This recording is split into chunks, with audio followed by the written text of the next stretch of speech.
Topic ఏంటంటే YCP సకల శాఖ మంత్రి గారు పనిచేసిన సజ్జల గారు ఇవాళ ప్రెస్ మీట్ పెట్టారండి. ఆయన మావిగన్ మీద విశ్లేషణ ఇస్తూ సుదీర్ఘమైన ప్రెస్ మీట్ పెట్టడం జరిగింది. సుదీర్ఘమైన ప్రెస్ మీట్లో ఆయన ఎంతసేపటికి ప్రజల్ని డైవర్ట్ చేస్తూ నారా చంద్రబాబు నాయుడు గారు చేసిన దేనికి కూడా ఆయన పేరు ఉండకూడదు అని ఒక ఆకాంక్ష కనపడింది. ఎందుకు చెప్తున్నాను అంటే 12 ఏళ్ల క్రితం విభజిత ఆంధ్రప్రదేశ్ అంటే 2014 తర్వాత రాష్ట్రం సమైక్య ఆంధ్ర రాష్ట్రం విభజించబడి ఆంధ్ర రాష్ట్రానికి 10 సంవత్సరాలు హైదరాబాద్ని ఉమ్మడి రాజధానిగా వాడుకోవచ్చని ఒక ప్రతిపాదనతో విడిపడిన తర్వాత అక్కడున్న బీఆర్ఎస్ అధికారంలో ఉన్న కేసీఆర్ అనే ఒక పెద్ద మనిషి సీఎం హోదాలో ఉండి ఆంధ్ర రాష్ట్ర ప్రజల్ని ఎంతో నీచంగా తిడుతూ ఉంటే నా రాష్ట్ర ప్రజలు ఇలా మాటలు పడకూడదు, పరాయి రాష్ట్రం వాళ్ళ దగ్గర ఒక మాట పడకూడదు అని ఒకే ఆకాంక్షతోటి నారా చంద్రబాబు నాయుడు గారు మన రాజధానిని మనం నిర్మించుకుందామని చెప్పి బస్సులోనే ఉన్నారు. ఆయన అహర్నిశలు అసలు ఆంధ్ర రాష్ట్ర రాజధాని దేని మీద అని ఒక పర్యవేక్షించిన తరుణంలో అమరావతి అన్నిటికీ సముచిత స్థానం అని చెప్పి, ఎందుకంటే ముందు అభివృద్ధి చెందాలంటే నీటి అవసరాలు చాలా ఉపయోగపడతాయి. అంటే జీవన శైలిలో మంచినీటి అవసరాలే చాలా మేజర్ పార్ట్ తీసుకుంటుంది. అలా పర్యావరణం కానీ నీటి అవసరాలు కానీ ఏదైతే ఉందో అన్ని అమరావతికి సంబంధించిన ప్రాంతం అని చెప్పి దాన్ని నిర్ణయించి అసెంబ్లీలో బిల్ పాస్ చేసినప్పుడు కూడా జగన్మోహన్ రెడ్డి దాన్ని వ్యతిరేకించకుండా దాని మీద అతను ఏం చెప్పాడంటే 34,000 ఎకరాలు ఇవ్వడం వల్ల నాకు ఎలాంటి అభ్యంతరం లేదు. చిన్న రాష్ట్రంగా ఉన్న మనం జిల్లాలు చిన్న జిల్లాలు, నేను ప్రాంతీయవాదాన్ని కుల విద్వేషాలని రెచ్చగొట్టడానికి నేను సిద్ధంగా లేను అని చెబుతూ అమరావతిని రాజధానిగా ఎంచుకున్న తరుణంలో దాని మీద పరిపరి విధాలైన కేసుల్ని పెట్టిస్తూ ఎన్నో ఎత్తులు జిత్తులు ప్రదర్శించిన మనిషి ఎవరైతే ఉన్నారో అది ఒక జగన్మోహన్ రెడ్డి అని నేను నిక్కచ్చిగా చెప్తాను. రైతులు 29 గ్రామాల రైతులు స్వచ్ఛందంగా ముందుకొచ్చి 34,000 ఎకరాలని గవర్నమెంట్కి ఇచ్చి ల్యాండ్ పూలింగ్ కింద ఇచ్చి దాన్ని అభివృద్ధి చేయమని ఇస్తే ఆ అభివృద్ధి జరగకుండా అది నారా చంద్రబాబు నాయుడు గారికి పేరు వచ్చేస్తుందని ఒకే ఒక దురాలోచనతోటి ఆ రోజును కూడా ఎంతో మంది వైసీపీ నాయకుల చేత ఎన్నో పిటిషన్లు పెట్టించి అది ఆపించాలి, కన్స్ట్రక్షన్ జరగకూడదు, ల్యాండ్ పూలింగ్ జరగకూడదు అని చెప్పి గ్రీన్ ట్రిబ్యునల్ దగ్గర నుంచి అందరికీ అబ్జెక్షన్స్ ఇస్తే ఆ అబ్జెక్షన్స్ అన్నిటినీ నెగ్గుకుంటూ వచ్చి నారా చంద్రబాబు నాయుడు గారు గ్రీన్ ట్రిబ్యునల్ దగ్గర క్లియరెన్స్ తీసుకొచ్చుకుని అన్నిటి దగ్గర క్లియరెన్స్ తీసుకొచ్చుకుని అమరావతి రాజధానిగా నిర్మాణం ప్రారంభించుకునే సమయానికి ఇంకా 2014లో మిగిలిన సమయం 18 నెలల కాలం. 18 నెలల కాలంలో నారా చంద్రబాబు నాయుడు గారు కొన్ని వందల కిలోమీటర్ల రోడ్లు వేయటం జరిగింది. కనెక్టివిటీస్ ఒక్కటే ఆగినాయి. కనెక్టివిటీస్ వచ్చేటప్పటికి ఎలక్షన్ కోడ్ వచ్చింది, అది అక్కడ బ్రేక్ పడటం జరిగింది. కొన్ని వందల కిలోమీటర్ల రోడ్లు వేయటం జరిగింది, రహదారి నిర్మాణం జరిగింది, ఎమ్మెల్యే క్వార్టర్స్ నిర్మాణం జరిగింది, హైకోర్టు నిర్మాణం జరిగింది, ఎయిమ్స్ నిర్మాణం జరిగింది, ఎస్ఆర్ఎం కాలేజ్ నిర్మాణం జరిగింది, అమృత కాలేజ్ నిర్మాణం జరిగింది. ఇలా పలు నిర్మాణాలు 18 నెలల కాలంలోనే నారా చంద్రబాబు నాయుడు గారు పూర్తి చేశారు అని నేను సగర్వంగా చెప్తాను. కానీ 2019లో ఒక్క ఛాన్స్ అని అడుగుతూ నన్ను చూసి కాకపోయినా మా నాన్నని చూసైనా ఓటెయ్యండి, ఒక ఛాన్స్ ఇవ్వండి, నేను మీకు ఏం చేస్తానో చూడండి అంటూ వచ్చిన జగన్మోహన్ రెడ్డికి ప్రజలు ఒక ఛాన్స్ ఇచ్చి చూద్దాం, కుర్రాడు కదా, నారా చంద్రబాబు నాయుడు గారే అంత చేశారు, కుర్రాడు కదా ఇంకేదో చేస్తాడని చెప్పి అధికారం చేతిలో పెడితే ఇతను చేసింది ఏంటండి, అధికారంలో కూర్చుంది మొదలు అరాచకం చూపించాడు. కమ్మ కులాన్ని ఆ అండర్లైన్ ఇవాళ రేణుకా చౌదరి గారు కమరావతి అన్నారని చెప్పి దాన్ని ఇవాళ ఏదో ఆయుధంగా వాడుకోవటానికి ప్రయత్నం చేస్తున్నారు. నిజంగా కమ్మ కులాన్ని టార్గెట్ చేయటం వాస్తవం కాదా జగన్మోహన్ రెడ్డి గారు అని చెప్పి నేను జగన్మోహన్ రెడ్డి గారిని ప్రశ్నిస్తున్నాను. ఎందుకు చెప్తున్నాను అంటే, అమరావతి ఎస్సీ కాన్స్టిట్యున్సీలకు సంబంధించింది. ఎస్సీ ప్రజలు ఎక్కువ ఉన్నారు అక్కడ. అది ఎస్సీ కాన్స్టిట్యున్సీ. భూములు ఇచ్చిన వాళ్ళలో వాళ్ళు మేజర్ పార్ట్ ఉన్నారు అని చెప్పినా కూడా కాదు, అమరావతి అది కమ్మ వాళ్ళు పెట్టుకున్న బిజినెస్ కోసం పెట్టుకున్నారని చెప్పి తప్పుడు ప్రచారాన్ని తీసుకెళ్లారు. ఈ రోజున హుటాహుటిన బయలుదేరొచ్చి సజ్జల్ గారు ప్రెస్ మీట్ పెట్టారు. నిజంగా నేను అడుగుతున్నా సజ్జల్ గారు, మీరు చేసింది తప్పు కాకపోతే ఇవాళ ఎందుకు విజయవాడ, గుంటూరు, మచిలీపట్నానికి సంబంధించిన మీ నాయకులు ఎందుకు ప్రెస్ మీట్లు పెట్టట్లేదు? అన్నిటికీ మీరెందుకు ముందుకొచ్చి మాట్లాడుతున్నారు? అంటే మీరు చెప్పిన దాంట్లో ఎంత తప్పుందో వాళ్ళు గ్రహించారు. మీరు ఏదో జగన్మోహన్ రెడ్డిని కవర్ చేసుకోవడం కోసం చాలా తపన పడుతూ ముందుకొచ్చి మీ నోటికొచ్చినట్టు ఏదో మాట్లాడేసి వెళ్ళిపోతున్నారు. ప్రజల్ని కన్ఫ్యూజ్ చేయటంలో మీ వంతు పాత్ర మీరు పోషించడానికి మీరు ముందుకొచ్చారని నేను చెప్తున్నాను. ఇంత జరుగుతున్నా ఇంత సరే వచ్చాడు 2019లో నుంచి 2024 వరకు కమ్మ కులాన్ని టార్గెట్ చేస్తూ, కమ్మ వాళ్ళని టార్గెట్ చేస్తూ, అమరావతిని చేస్తూ, అమరావతి విలువలను పడేస్తూ జగన్మోహన్ రెడ్డి సర్వనాశనానికి వినాశనానికే పునాదులు వేశాడని నేను చెప్తాను. ప్రజావేదికను కూల్చేశారు. రావటంతోనే ప్రజావేదికను కూల్చేస్తే పెట్టుబడులు ఆగిపోతాయి. రాజధానిలో అరాచకం జరిగితే ఇంకా రాజధానిలో పెట్టుబడులు పెట్టడానికి ఎవరు ముందుకు రారు అనే ఒకే సంకల్పంతో చేసుకున్న ఎంఓఎల్తో సంబంధం లేదు నాకు అని చెప్పేసేసి ఎవరిని కూడా పెట్టుబడి రావడానికి ముందుకు రానివ్వలేదు. దాని మీద బొత్స సత్యనారాయణ గారు అది దాన్ని ఏమంటారు శ్మశానాలని చెప్పారు. ఇంకొక నాయకుడు గారు వచ్చి అవి గ్రాఫిక్స్ అని చెప్పారు. బిల్డింగ్ పై నుంచి దూకి చూస్తే తెలుస్తుంది కదా అది గ్రాఫిక్స్ కాదు అని. ఆ రోజున మీరు విషం చిమ్మారు. ఏదైతే అసెంబ్లీలో మీరు 34,000 ఎకరాలు ఇస్తే నాకు సముచితం అని చెప్పటం వల్ల మీరు అభ్యంతరం పెట్టారని రైతులు పొలా ఇచ్చున్నారు జగన్మోహన్ రెడ్డి గారు. అదే రోజు నాకు అభ్యంతరం అని చెప్పుంటే రైతులు ఆలోచించుకునే వాళ్ళేమో, ఇంకొక ఆప్షన్ తీసుకుని ఉండే వాళ్ళేమో. ఇలాంటి అరాచకం మీరు చేస్తారని అనుకోలేదు ఆ రోజున. మీరు అధికారంలోకి వచ్చి రాగానే మీరు చేసిందేంటి? 3 ముక్కల ఆట అంటూ మొదలు పెట్టారు. ఆంధ్ర రాష్ట్రాన్ని ఏంటో పరిపాలన వికేంద్రీకరణ అంటూ చెప్తూ, పరిపాలన వికేంద్రీకరణ ఎలా ఉంటుందో నారా చంద్రబాబు నాయుడు గారిని చూసి నేర్చుకోండి. ఏ ప్రాంతానికి ఏం కావాలి, ఎంత కావాలి అని చెప్పి, ఎక్కడెక్కడ ఎంత అభివృద్ధి కావాలి అని చెప్పి ఎలా చేశారో 2014 నుంచి 2018 వరకు నారా చంద్రబాబు నాయుడు గారు ఒక్కసారి వెళ్ళి రికార్డ్స్ ఓపెన్ చేసి చూసుకోండి. ఆయన అమరావతిని బిల్డ్ చేస్తూ కూడా, ఇక్కడ సమస్యలను ఎదుర్కొంటూ కూడా, బస్సులో ఉండే అమరావతిని ఒక రూపాంతరం చెందేలా తీసుకొస్తూ కూడా ప్రతి ప్రాంతానికి చెందాల్సినవన్నీ అభివృద్ధి చేస్తూ వచ్చారు. వికేంద్రీకరణ అంటే అది. మీరు అనేవాళ్ళు అమరావతిని చంపేయటానికి, అమరావతి కనుక కట్టుబడి కడితే నారా చంద్రబాబు నాయుడు గారికి పేరు వస్తుంది అని ఒకే దురుద్దేశంతో దాన్ని నొక్కేయటానికి చూస్తున్నారు. మీరు వచ్చి 3 ముక్కల ఆట అంటూ మొదలుపెట్టి వైజాగ్ అన్నారు, కర్నూలు అన్నారు, ఆర్థిక రాజధాని అన్నారు, న్యాయ రాజధాని అన్నారు, ఏంటేంటో చెప్పారు. జనాన్ని కన్ఫ్యూజ్ చేసి పారేశారు. దాంతో రైతులందరూ, మహిళలందరూ రోడ్డెక్కాల్సిన పరిస్థితి. వాళ్ళని చంపించడం ఒక్కటే మీరు చేయలేదు. అంటే మీరు పెట్టిన టెన్షన్స్ కి గుండెలాగి 264 మంది గుండెలాగి చనిపోయిన వాళ్ళు ఉన్నారు అమరావతి మీరు పెట్టిన హింసకి. కానీ డైరెక్ట్ గా మీరు చేసిందల్లా ఏంటంటే వాళ్ళని నడి రోడ్డు మీదకి వచ్చి వాళ్ళు చేస్తున్న దీక్షలు కానీ, శిబిరాలు కానీ కొలాప్స్ చేస్తూ, వాళ్ళని ప్రతి నిమిషం అవమానపరుస్తూ, వాళ్ళని ముళ్ల కర్రలతో కొట్టిస్తూ, పోలీసులు లాఠీలతో కొట్టిస్తూ, వాళ్ళు వాష్రూమ్ ఉద్యమాలు చేస్తూ, పాదయాత్రలు చేస్తుంటే దేవుణ్ణి దర్శనం నువ్వు వినని పక్షంలో ఆ దేవదేవుడికి విన్నవించుకుందామని బయలుదేరి పాదయాత్ర చేసుకుంటా వెళ్తే మీరు చేసింది ఏంటి జగన్మోహన్ రెడ్డి గారు? చివరికి వాష్రూమ్స్ కూడా తీసుకెళ్లి మీరు పోలీస్ స్టేషన్స్ లో పెట్టించిన సందర్భాలు ఉన్నాయని నేను సాక్షిగా చెప్తున్నాను. భోజనం చేయడానికి స్థలం ఇవ్వకూడదని చెప్పి మీరు శాసించి టెంటులను పడేసి తినే అన్నంలో మట్టి కొట్టి వండించిన ఆ భోజనం పదార్థాల్లో మట్టి కొట్టించిన దానికి సాక్ష్యం నేను జగన్మోహన్ రెడ్డి గారు. నేను చెప్తున్నాను ఇవాళ, మీకు అసలు రాజధాని కట్టే ఆలోచన ఉందా? అసలు ఆంధ్ర రాష్ట్ర అభివృద్ధి చెందాలి అనే ఆలోచన మీకుందా?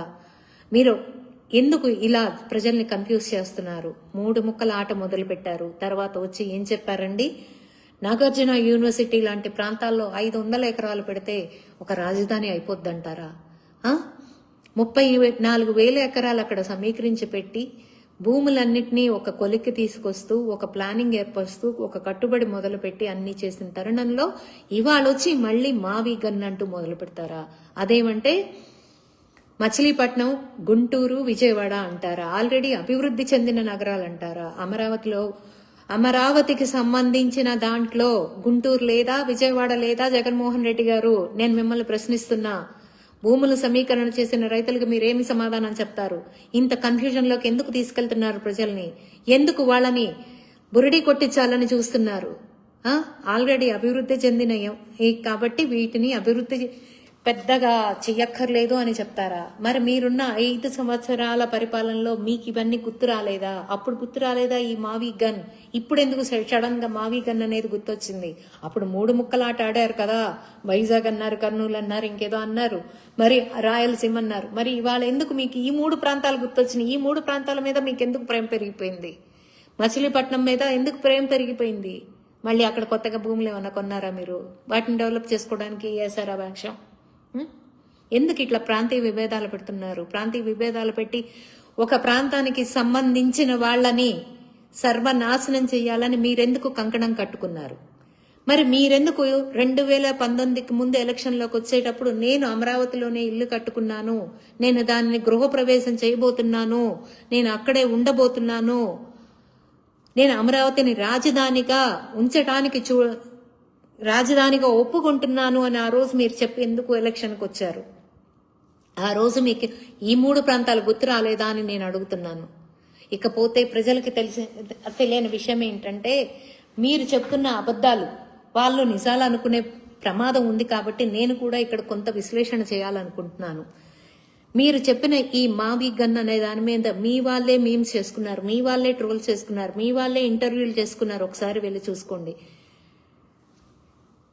అమరావతిని చేయగలిగిన సత్తా మీ దగ్గరే ఉంది. అమరావతిని గ్రాఫిక్స్ అనగలిగిన సత్తా మీ దగ్గరే ఉంది. అమరావతిని అదేంటది శ్మశానం అనగలిగిన మేధావులు మీరే అని నేను చెప్తాను. అమరావతిలో వేసిన రోడ్లను కూడా తవ్వుకుని వ్యాపారం చేసుకున్న వ్యక్తి పార్టీ ఏదైనా, నీచమైన పార్టీ ఏదైనా ఉందంటే అది వైసీపీ అని నేను చెప్తాను, జగన్మోహన్ రెడ్డి గారు.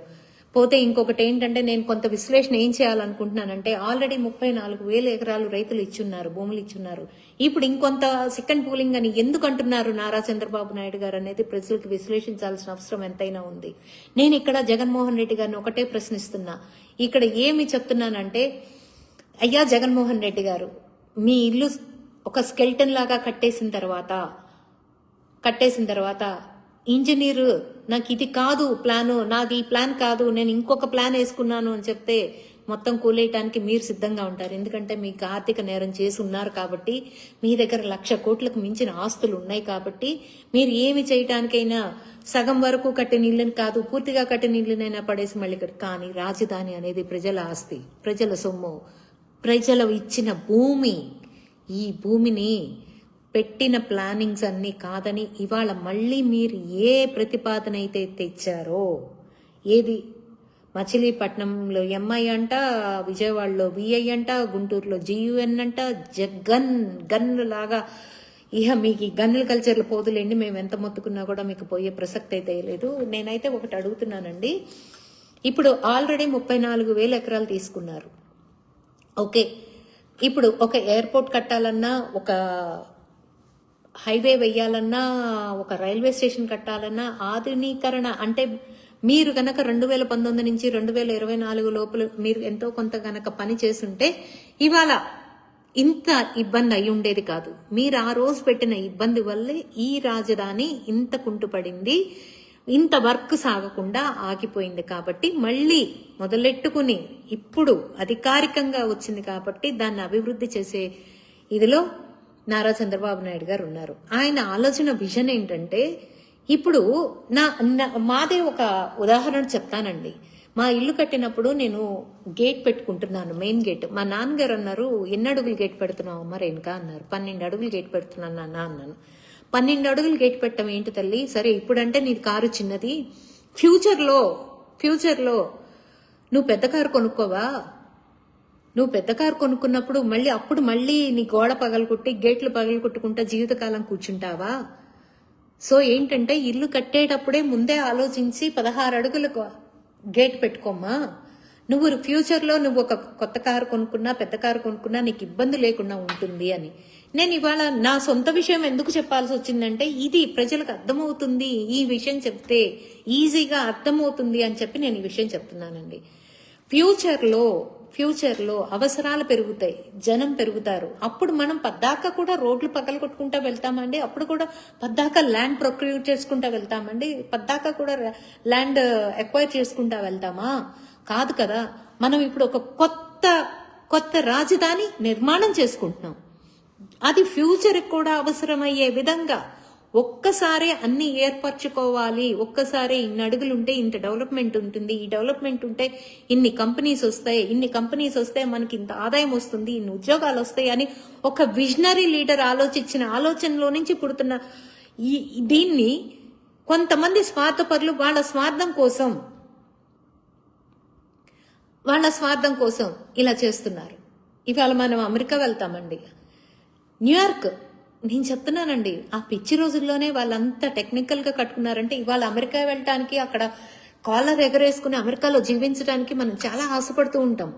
ఎందుకు? ఆ అభివృద్ధిని చూసి. వాళ్ళ ఫ్యూచర్ ఎప్పుడో 100 ఏళ్ల తర్వాత ఉన్న ఆలోచన వాళ్ళకి ఎప్పుడో ఉంది కాబట్టి అసలు కింద గ్రౌండ్ లో, న్యూయార్క్ నగరంలో అయితే అసలు కింద గ్రౌండ్ లో అంతా కూడా అసలు మరో ప్రపంచం ఉంటుంది. ఒక రైల్వే అనేది కంప్లీట్ గ్రౌండ్ లోనే ఉంటుంది, పైనంతా ఒక బిజినెస్ ఏరియా. అది ఆ రోజు వాళ్ళు వేశారు కాబట్టి ఇవాళ అది ఆర్థికంగా పటిష్టంగా ఇవాళ నిలదొక్కగలిగింది. అదే ఆలోచన ఇవాళ నారా చంద్రబాబు నాయుడు గారికి ఉంది కాబట్టి ఆయనేమి సొంత జేబులో పెట్టుకోవడానికి ఆయనేమి ల్యాండ్ ఎక్వైర్ చేయట్లేదండి. కొంచెం ఆలోచించండి, మాట్లాడే ముందు కొంచెం ఆలోచించండి. ఆయనేమి ఇంట్లో వాళ్ళ అబ్బాయికో ఇంకోటో కాదు, ఆయనకున్నది ఒకే కొడుకు, అది నారా లోకేష్ గారికి ఉంది ఒకటే కొడుకు దేవాంశ్ గారు. వాళ్ళ ఆస్తులు వాళ్ళకి సరిపోతాయి. ఇవన్నీ వాళ్ళకి ఏమక్కర్లేదు, ఇవన్నీ వాళ్ళ సొంతం కోసం ఏం చేయట్లేదు. మన ఫ్యూచర్ కోసం, మన పిల్లల భవిష్యత్తు కోసం, వాళ్ళ పిల్లల భవిష్యత్తుల కోసం, దానికోసం అమరావతి అనేది ఎవరు ఏలెత్తి చూపించకుండా ఒక దేశంలోనే తలమానికంగా ఉండే రాజధాని కట్టుకోవాలి, మన ఆంధ్రులు ఎక్కడికి వెళ్ళినా కూడా తలెత్తి ఉండాలి అనే ఆలోచనతోనే ఇవాళ అమరావతి నిర్మాణం జరుగుతుంది. ఇకపోతే నేను సజ్జల్ గారిని ఒక ప్రశ్న వేయాలనుకుంటున్నానండి. అది ఏంటి అంటే, ఇవాళ మీరు అమరావతిని ఆపేయాలనుకుంటున్నారో మరి మీ ఉద్దేశం ఏంటో నాకైతే తెలియదండి సజ్జల్ గారు. ఒకవేళ ఆపేస్తే రైతులకి కాంపన్సేషన్ ఇవ్వక్కర్లేదా? మీరు ఏదో 2 లక్షల కోట్లు కన్స్ట్రక్షన్కి అవుతున్నాయి అంటున్నారు. మీరు తీసుకున్న ఇప్పుడు గవర్నమెంట్కి ఇచ్చారు, వాళ్ళే నారా చంద్రబాబు నాయుడు గారికో లోకేష్ గారికో ఇవ్వలా, ఒక జగన్మోహన్ రెడ్డికో ఇవ్వలా, గవర్నమెంట్కి ఇచ్చారు. ఇప్పుడు అదే గవర్నమెంట్ నుంచి భూములు తీసుకుని ఉన్నారు కాబట్టి అవి రోడ్లు ఆల్రెడీ వేశారు, కన్స్ట్రక్షన్ ఆల్రెడీ చేశారు, బిల్డింగ్స్ ఆల్రెడీ కట్టారు కాబట్టి ఇప్పుడు అయ్యే భూములకి రేపు వాళ్ళు రైతులు కాంపన్సేషన్కి వేస్తారు. ఖచ్చితంగా కాంపన్సేషన్కి వేస్తే ఎకరాకి ఎన్ని రెట్లు అమౌంట్ ఇవ్వాలి, మార్కెట్ రేట్ ఎంత ఉంది, ఎకరాకి ఎన్ని రెట్ల అమౌంట్ ఇవ్వాలి, దానికన్నా అన్ని వేల కోట్లు వాళ్ళకి అంటే రైతులకి కాంపన్సేషన్ కింద ఇచ్చే కన్నా మనం అమరావతిని వాళ్ళకి శాంక్షన్ చేస్తానన్న భూములు శాంక్షన్ చేసి మనం ఎంచుకున్న అమరావతిని డెవలప్ చేసుకుంటే సరిపోద్ది అనుకుంటాను. సజ్జల్ గారు, ఇంత చిన్న లాజిక్ ఎట్లా మిస్ అయ్యారండి మీరు? నాకు తెలియక అడుగుతున్నాను. ఎన్ని వేల ఎకరాలైనా ఆల్రెడీ ప్రారంభించిన దాన్ని ఆపేసి దానికి కాంపన్సేషన్ పే చేసుకుంటూ ఇప్పుడు ఉన్న దాంట్లో విజయవాడ గుంటూరులో కూడా ఎక్కడ పడితే అక్కడ కంపెనీలు కట్టే పెట్టుబడులు పెట్టే అంత స్థలాలు అయితే ఏమి లేదండి. దానికి కూడా ప్రొక్యూర్ చేయాల్సిందే. ఒక రైల్వే స్టేషన్ చేయాలంటే కొన్ని ఎకరాలు మళ్ళీ తీసుకోవాల్సిందే. మళ్ళీ కొత్తగా ఎకరాలు తీసుకోవడానికి ఎంత పెట్టుబడులు అవుతాయండి? అంటే నేనేం ఎకనామిస్ట్ కాదండి, నాకున్న పరిజ్ఞానంలో నేను అడుగుతున్నాను. మీకు తెలిస్తే సమాధానం చెప్పండి. మీరు మళ్ళీ ఎల్లలు తిట్టించే ప్రయత్నం మాత్రం చేయకండి. ఇది నా ప్రశ్న. మళ్ళీ విజయవాడ గుంటూరుకి ల్యాండ్ ప్రొక్యూర్మెంట్ అక్కర్లేదా? డెవలప్మెంట్ అయిపోతుందా? మళ్ళీ కొత్త రోడ్లు వేసుకోక్కర్లేదా? మీరు పెట్టిన ప్రతిపాదనలో నేను అడుగుతున్నా, ఒక సివిలియన్ గా అడుగుతున్నా. దీనికి సమాధానం తెలిస్తే చెప్పండి సజ్జల్ గారు. మీ నోటికొచ్చినట్టు ఏదో ప్రెస్ల ముందు మైకుల ముందు ఉన్నాం కదా, మన ప్రెస్ మీటే కదా అనుకుంటే అసలు ఎందుకండి 28వ తారీఖు అసెంబ్లీ పెట్టారుగా. అసెంబ్లీ పెట్టి అందులో అమరావతి బిల్లు ఆమోదం కోసం మీకు కూడా ఇన్విటేషన్ పంపించారుగా, మీ వైసీపీకి కూడా వెళ్ళిందిగా. మరి మీరు వెళ్ళి మీ వాదనలు వినిపించి ఉండాల్సింది కదా అసెంబ్లీలో. ఎందుకు వినిపించలేదు అసెంబ్లీలో? అంటే ఎంపీలు వినిపించారని చెప్తారు. ఎంపీలు వినిపించింది, ఇద్దరు ఎంపీలు వినిపిస్తే ఏముందండి? మీరు ఇక్కడ ఉన్నారు కదా, 11 మంది ఉన్నారు. 2 కన్నా 11 ఎక్కువ కదండి. ఇక్కడ 11 మంది ఎమ్మెల్యేలు వచ్చి 11 వాదనలు చెప్పుకోవాలి. మీరు ఏదో అంటున్నారు 11 మంది 100 మందితో సమానం అని చెప్పుకుంటారు కదా. మరి వచ్చి వాదించి ఉండాల్సింది కదా అసెంబ్లీలో. బిల్లులో ఇది ఇది ఇది ఇది మేము ఇలా అనుకుంటున్నాము, ఈ కాంపన్సేషన్ రైతు అడిగితే ఇలా ఇవ్వచ్చు, ఈ 2 లక్షల కోట్లకి ఇంకో 2 లక్షల కోట్లు ఖర్చు అయినా పర్వాలేదు అని చెప్పుండాల్సిందేమో.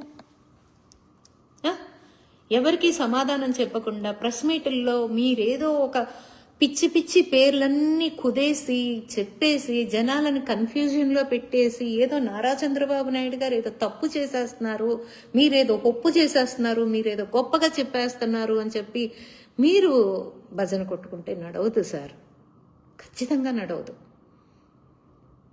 భూములు అనేవి ఎక్కడ కంపెనీ పెట్టాలన్నా భూములు కావాల్సిందే. విజయవాడలో అన్ని భూములు ఎక్కడున్నాయో చెప్పండి. నిజమే, రోడ్లు డెవలప్ అయి ఉన్నాయి, షాపింగ్ మాల్స్ ఉన్నాయి. అంటే జీవన విధానానికి వ్యాపార విధానానికి డిఫరెంట్ ఉంటుంది కదా. ఎందుకు చెప్తున్నాను అంటే యుఎస్ లాంటి ప్రాంతాల్లోనే ఉంటుందండి. బిజినెస్ ఏరియా ఒకటి ఉంటుంది, లివింగ్ ఏరియా ఒకటి ఉంటుంది. అలా డిఫరెంట్గా ఉండాలి కదా. భూములు లేనప్పుడు మీరు ఉన్న భూముల్ని ఎలా డెవలప్ చేయాలి, ఎలా వ్యాపారాలు తీసుకురావాలి అనేది పెట్టాలా, లేకపోతే వచ్చే పెట్టుబడులకు ఒక కన్ఫ్యూజన్ ఇచ్చి ప్రతి ఒక్కరికి ఒక కన్ఫ్యూజన్ క్రియేట్ చేసి జగన్మోహన్ రెడ్డి అనే ఒక బూచి ఉన్నాడు అని చెప్పి చూపించి పెట్టుబడులు రాకుండా భయపెట్టే విధానాన్ని మీరు ఏదైతే చేస్తున్నారో అది ఆంధ్ర రాష్ట్రానికి హానికరం. మీరు చేస్తున్న విధానం హానికరం. అది ఆంధ్ర రాష్ట్రానికి చాలా నష్టం చేకూరుస్తుంది. మీరు మంచి చేయాలనుకోవట్లేదు ఆంధ్ర రాష్ట్ర ప్రజలకి, ఇది ఖచ్చితంగా I'm very sure on that. ఎవరైనా కానీ ఇప్పుడు ఒక కంపెనీ పెట్టాలంటే కొన్ని 100 ఎకరాలు ఇవ్వాలి. ఆల్రెడీ ఎక్వైర్ చేసిన ల్యాండ్ ఉంది. సెల్ఫ్ ఎకనామికల్ ప్రాజెక్ట్ అనే చెప్పారు చంద్రబాబు నాయుడు గారు, అప్పుడే చెప్పారు. అమరావతి అనేది తన ఇన్కమ్ ని తను క్రియేట్ చేసుకోగల సత్తా ఉంది అమరావతికి. హ్యాపీనెస్ అనేది మొదలు పెట్టారు ఇళ్లు కట్టడానికి. ఆ రోజున హ్యాపీనెస్ ని ఓపెన్ చేస్తే కొన్ని నాకు తెలిసి గంటలు కూడా లేదు బుక్ అవడానికి. అంటే ఆ బ్రాండ్ అలాంటిది. నారా చంద్రబాబు నాయుడు గారు అనేది ఆ బ్రాండ్ నేమ్ చూస్తే టకటకా వచ్చేసారు ఎన్ఆర్ఐస్. మీరేం చేశారు? 2019 నుంచి 24 వరకు హ్యాపీనెస్ లో ఒక రాయన్న వేశారా? మీరు చేసుంటే అసలు ఇంత ప్రాబ్లం అయి ఉండేది కాదు కదా. పూటకొక మీకేంటంటే రాత్రి నిద్రపోయి లేచేటప్పటికి ఒక కొత్త ఆలోచన. అంటే జగన్మోహన్ రెడ్డి గారు మరి రాజశేఖర్ రెడ్డి గారితో రాత్రిళ్ళు మాట్లాడి డిస్కస్ చేసుకుని మరి కొత్తగా ఐడియాలు ఏమన్నా చెప్తున్నారేమో, నాకైతే తెలియదండి. ఆ ఐడియాలు తీసుకొచ్చి ఇక్కడ పెడుతున్నారేమో. మరి అంటే ఆయనకి ఆత్మలతో మాట్లాడే అలవాటు ఉంది కదండి. ఆ ఆత్మలతో ఆత్మల ఆలోచనలు ఇలాగే ఉంటాయండి సజ్జల్ గారు. కొంచెం మీరన్నా ఆలోచించుకుని కాస్త, ఎందుకంటే మీరిస్తున్న స్టేట్మెంట్లకి మీ నాయకులకే బ్లాస్ట్ అయిపోతుంది బ్రెయిన్. అసలు ఏం అర్థం కావట్లే, వాళ్ళకు కూడా ఏం మాట్లాడాలో తెలియట్లా.